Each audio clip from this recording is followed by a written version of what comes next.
Julie Abalin, qui s'est formée à la D-School en septembre 2024, il me semble. Donc Julie, tu es consultante chez Forvis Mazars, où tu accompagnes depuis plus de 10 ans des organisations dans leur transformation stratégique, managériale, culturelle. Dans ton intervention, tu vas nous montrer comment les démarches issues du design fiction permettent de dépasser l'incertitude pour prendre des décisions, et tout ça à partir d'exemples concrets de comités de direction, de collectifs plus larges. Julie, je te laisse la parole pour nous montrer tout ça. Bonjour à toutes et tous, je suis ravie d'être avec vous. Et en effet, comme vous le voyez sur ces magnifiques masques corporate, bien moins design que ce qui est passé, mais quand même, je fais partie du cabinet de conseil Forvis Mazars, qui fait aussi de l'audit et qui était connu en France sous le nom de Mazars tout court. Et depuis 2 ans, nous nous sommes rapprochés de nos cousins US. Donc nous formons un seul groupe. Et l'idée aujourd'hui, c'est de vous partager une partie de ma pratique, et donc qui s'est bien améliorée depuis ma formation design fiction. Ça fait donc en effet 15 ans que j'accompagne les organisations privées et publiques, tout secteur, sur leur transformation. Alors chez Forvis Mazars avec un prisme particulièrement transformation financière, avec de gros impacts sur les organisations. Et l'idée, c'est aussi que je préfère les gens dans les transformations que les transformations elles-mêmes. Et donc, comment est-ce que finalement on peut prendre le meilleur du potentiel humain dans ces transformations pour crafter le futur ?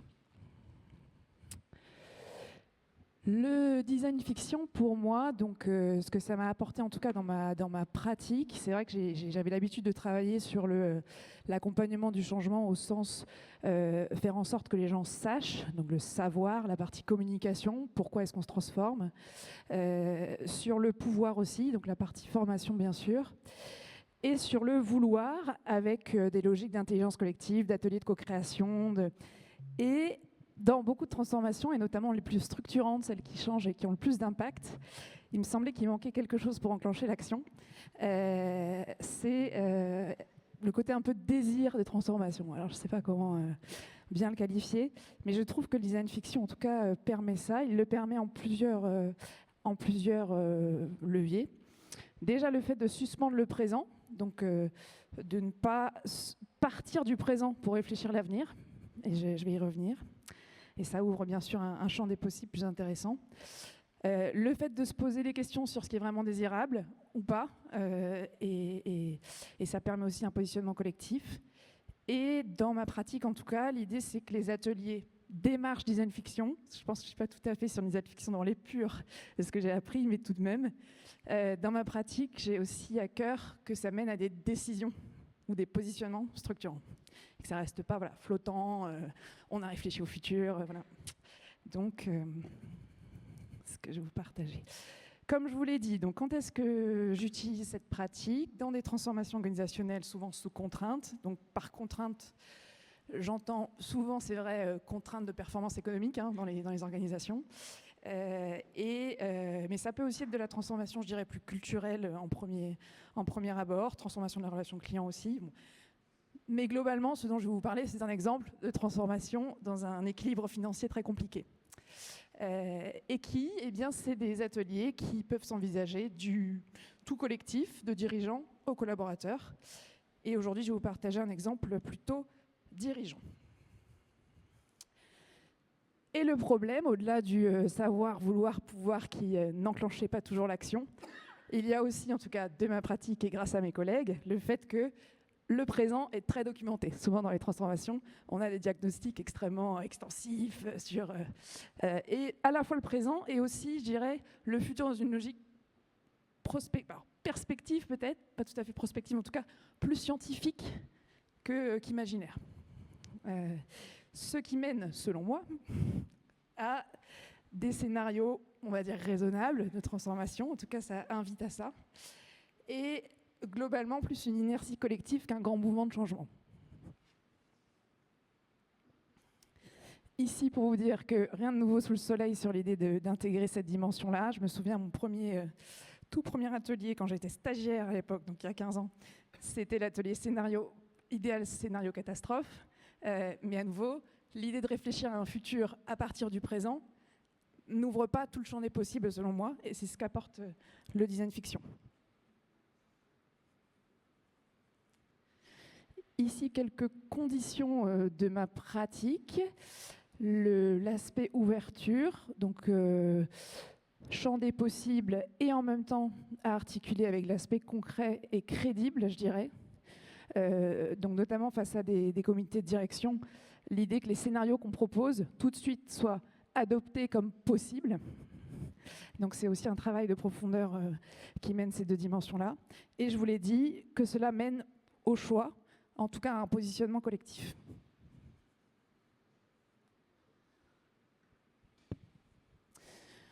Dans la mécanique, donc 4 grandes étapes, mais donc l'idée bien sûr d'être sur ce décentrage, donc concrètement dire qu'on va travailler autour de scénarios du futur qui ont été travaillés à partir de notre connaissance de l'organisation, mais qu'on va volontairement un peu ouvrir ces chakras et le poser d'office. L'idée de se projeter dans une logique à nouveau crédible, comme je vous le disais. Ensuite, le fait d'incarner les scénarios. Alors, dans la pratique, en termes d'artefacts, ou en tout cas de, je ne sais pas si tout le monde a en tête ce que ça peut être, mais de témoins du futur, d'objets qui viendraient dire « Ok, dans ce futur-là, il existe concrètement ceci ». Ça peut être un objet, ça peut être une vidéo, ça peut être autre chose. Moi, dans ma pratique, j'aime bien le vocal. Alors, ça dépendra moins la vidéo, plus le vocal.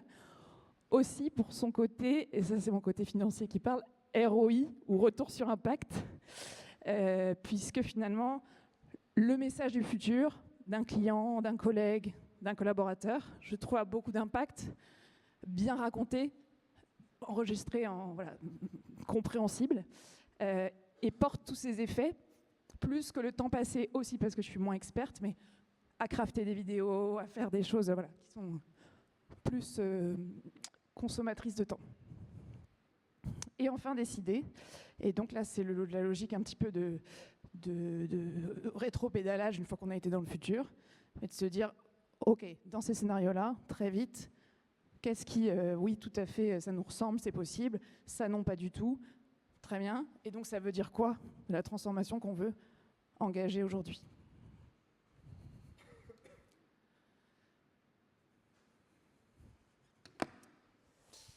Donc le cas client que je voulais vous partager aujourd'hui, et désolé, j'ai pas beaucoup de visuels, notamment parce que c'est confidentiel, comme beaucoup d'exemples qui ont précédé. Mais l'idée, comme je vous le disais, c'est une organisation qui est en recherche d'un nouveau modèle financier, qui concrètement est à bout d'un modèle, y compris de business model, avec un désalignement sur les différents membres du comité exécutif, et un diagnostic qui nourrit différents scénarios, mais à nouveau, qui ne fait ni consensus, ni ne renverse totalement la table sur le potentiel de l'organisation demain à retrouver sa trajectoire.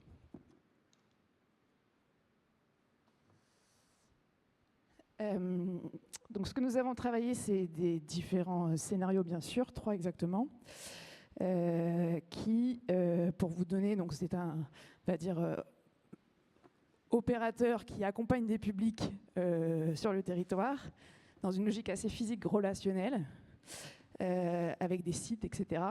Et donc on leur a proposé des scénarios partant de leur ADN, mais qui vont les projeter sur le fait de devenir demain un acteur 100% média, dans un premier scénario, un acteur 100% financement des territoires, dans un deuxième scénario, à nouveau qui remplit leur mission, mais différemment.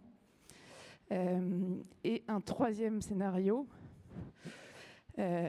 passer sur une logique de clientèle premium, alors qu'ils étaient plutôt dans une logique d'inclusivité. Donc tout de suite, voilà, le fait d'aller sonder ces scénarios ensemble, assez rapidement, on a vu émerger quelque part les lignes rouges que collectivement ils ne souhaitaient pas dépasser. Les désaccords, et c'est bien normal, et je trouve que ce qui est intéressant aussi, c'est que finalement le futur n'appartenant à personne, et qu'il n'y a pas de rôle désigné dans ce futur, les jeux de pouvoir du présent s'effacent un peu dans cette discussion, et tout le monde contribue plus facilement, je trouve, que s'exprimer sur le présent, des diagnostics, etc. Puisque c'est contre personne, c'est la vie personnelle de chacun. Et Donc voilà, les bénéfices, un positionnement rapide et collectif et des décisions structurantes sur des scénarios projetés.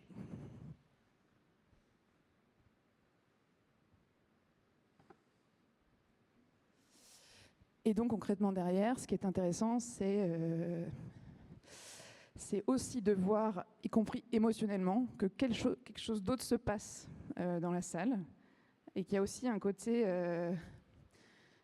ludique certainement, mais aussi ce côté désir, envie, et assez clairement aussi les renoncements nécessaires pour aller vers des scénarios aussi lointains. Et du coup, ça vient mettre en lumière qu'aujourd'hui, pour se transformer vraiment, il y aura donc des renoncements nécessaires à faire, et donc lesquels prioritairement. Donc mon retour d'expérience en 3 points. L'importance de l'articulation au réel. Je pense que dans ce contexte-là, en tout cas de pratique, le fait de se dire qu'on a des scénarios où, globalement, quand on les affiche, on les explique, personne ne se dit n'importe quoi. Voilà. Que ce soit quelque chose qui soit quand même assez plausible dans la variation des futurs possibles, je dirais. La qualité du récit. Donc là, c'est vraiment que l'ensemble des personnes participantes comprennent très précisément vers où on souhaite les amener dans le scénario. Et donc la capacité aussi à bien le raconter. Et ça, je trouve aussi que c'est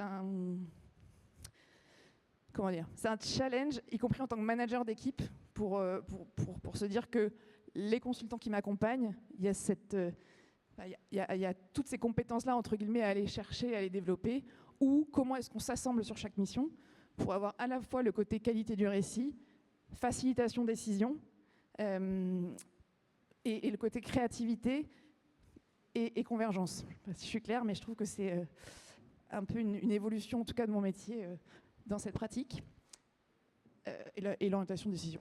Ouais. Et c'est tout. J'ai fait beaucoup plus court, je crois. Non ?